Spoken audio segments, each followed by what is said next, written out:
enteekateeka yonna nga bweri ya mukulu gwe bayita palaso n'omukulu gwe bayita alien skin nga wategeera nti enteekateeka yonna ebivulu bigenda kubayo olunaku lwa nkya ku lunaku lwa Heroes Day olunaku olw'enkya era abayimbi bonna basobola okuba ate nga bawanika wabula omuyimbi ono gwe bayita alien skin agenda kuyingira mu byafaayo mbu ye muyimbi akyakasookera ddala okuba ate nga akola concert okugitimba mu nnaku entono ennyo mu nnaku nnya omuyimbi yakasembayo kuba ate nga akoze concert n'agirangira ebbanga tono badde bamuyita Winnie Nwagi yakuba lugogo kati owokubiri alien skin tulinze agenda kikuba atya olunaku lwajjo omuyimbi ono yayiseeko mu kibuga Kampala wa Kiseke eyo mu downtown n'asobola okuba ate nga aguza ku bawagizi be tiketi ez'enjawulo naye nga muli emabega bamuyita Abitex abantu bazze ne bawagira mwana mulenzi ono yonna gye yayise babadde bangi nnyo ate ku saidi ya Palaso ne mu downtown yayitayo naye nga bamuwerekera olaba beesodde amabanga alien skin oyinza okugamba yabadde oba munnabyabufuzi omwana ono yazze n'amaanyi naye tetumanyi gye kigwera embeera nga bweri omukulu ono oyinza okwebuuza alien skin naye amaanyi agajjawa abasinga omukulu ono basooka ne bamunyooma at start era omukulu Palaso yali tasuubira nti kiyinza okubeera bwe kiti oyinza okugamba omupiira Palaso yagubala atya yagubala ne gumuyitako omukulu ono kati embeera nga bweri embeera nga bweri yo ya lunaku lwankya katulabe naye nga alien skin ye abamwegaseeko wulira mwana mulezi gwe bayita Clever gye ono nalina oluganda ku bakamiliyoni ba Palaso abalina erugogo agambye alien skin ngenda kuyimbira ku bwereere tutandikire wano ku Clever gye Freedom City agambye Freedom City we go jangu tuwe omuziki sinda ko sibawa buwi muziki bino sibya kubawa buwi muziki bino sibya kuwangula bino sibya kuwangula fenna Freedom City tugende kukube hadi kuba muziki zile zimazi wanani sweet mama Monica ngati batai ate kuluno nyimbira bwerere ngoli muga ate kuluno kusabira pinjala ya Yesu yogera keri abantu inakusoma mwezi nga mwina tulagawa onagambye ku Freedom City ye mukulu oyo abadde ku Facebook live nga ayita abawagizi be bonna abagamba ekituufu kiri ku Freedom City oyinza okwebuuza Clever gye ekyamutabula ne Mayanja family embeera bweri ku concert nno abayimbi basobodde okuba ate nga bakyeyongedde okuba ate nga beetemamu kati buli muyimbi yenna apostinga show ya alien skin neya Palaso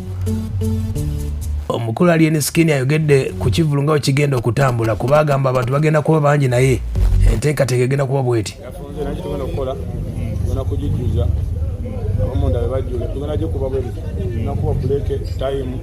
Niranji atuimba mtu kubakati bagera mu break yawe okuba yakola ki yakoma we tugina kuba naba evening classes naba morning aya basi ye mukulu oyo akyatunyonyolanga bwe kigenda okubeera yeebazizza bonna n'asasira ne family ya Paulo y'omukulu Katolubwama ebikosenyera era waliwo n'engereza gamba nti wakola ennume twakola etya era nezo ezibera ennume ezikokolima gaali maki bategedde naye nga ngenda sooka okutuusa okusasira kwange lionalebo yatuvudde ku maaso era tujja kweyisaayo okwo kisobola okubanga omujjukirako tayo mujjukirako nyo jasimadde emirala bulabi kubamba meetinganga omukulu Katolubwama yasembye kuwoninga alien skin ku ndongo ye bwagikuba alien skin yategeeza eggwanga nti alimba yimbi 10 kati abasinga oba owakana kiggwera ku Freedom City maki olaba bampita top 10 enyumba artist 10 bali eri abasinga okategedde naye waliwo abali ku saidi yaffe okwera nga bumanyi nti n'abantu balamu bagoma kati ffe bagoma abakuba eziri bakuba n'eziriwa abagenda oyimba eri bagenda n'okukola ki anti era bagenda bagenda okupima bo bennyini gambe naye ate eri kibuzeemu naye ate eno kigizeemu wakategedde kati otogenda okubazza naye nga kyona okumanya abandi bwe bali bona bali ku saidi yaffe kitegedde omukulu ono bamubuuziza ku nsonga z'omutegesi Abitex yamuli emabega kutalo lwa Abitex ne Balamu alogeddeko bw'ati sina kinjogerawo kubanga nze nagenda okutandika okubeerawo ng'abasajja bo we bali bonna kasimanyi mbeera yabwe gye yava nange n'empalana zange ze batamanyi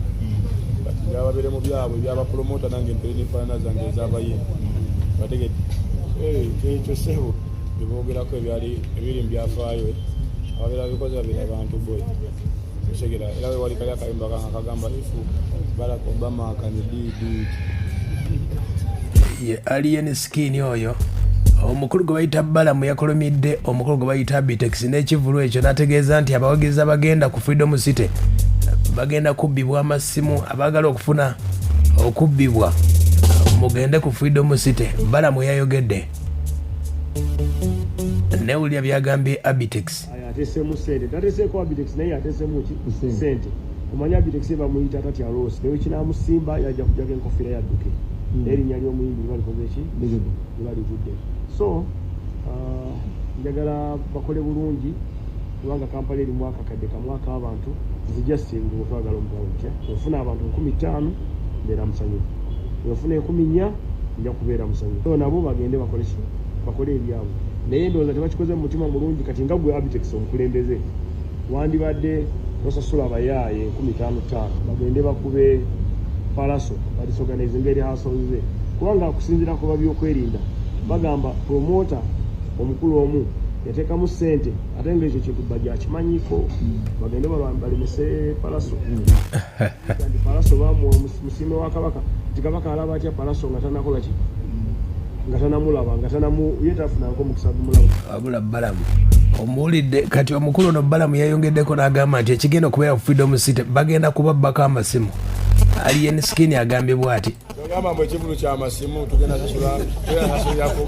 mobile money kati Canada kasinga tusala ntugamba mbona kati amasimu tugaleseeyo baba bagenda kutubbako ngoyi